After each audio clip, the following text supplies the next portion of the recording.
প্রতিদিন কি আমি ঘি খেতে পারবো? আমরা এই ধরনের প্রশ্নগুলো মাঝে মাঝেই পেয়ে থাকি।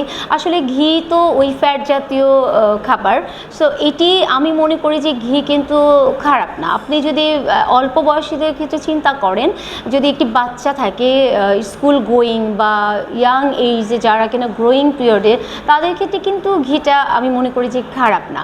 কিন্তু মধ্যবয়স্ক বা যাদের বিভিন্ন রোগে আক্রান্ত তাদের ক্ষেত্রে কিন্তু আবার এটি একটু ক্ষতির কারণ হতে পারে। আসলে ঘি বলি বা অন্যান্য যে কোনো একটি খাবার স্পেসিফিক যদি আমি কোনো খাবারের কথা আমাকে জিজ্ঞেস করেন যে এটি কি ক্ষতিকর কিনা বা খেতে পারবো কিনা, এটা আসলে উত্তর দেওয়াটা এক কথায় খুবই মুশকিল। কারণ প্রতিটি খাবারে কিন্তু চাহিদাটা নির্ভর করবে আপনার বয়স, আপনার শারীরিক গঠন, আপনার পরিশ্রম এবং আপনার হচ্ছে গিয়ে কোনো রোগে আপনি আক্রান্ত কি না, তার রোগের কোন স্টেজে আপনি আছেন তার উপর নির্ভর করবে আপনার সেই খাবারের চাহিদাটি। সুতরাং এক কথা এভাবে আসলে উত্তর দেওয়া যায় না।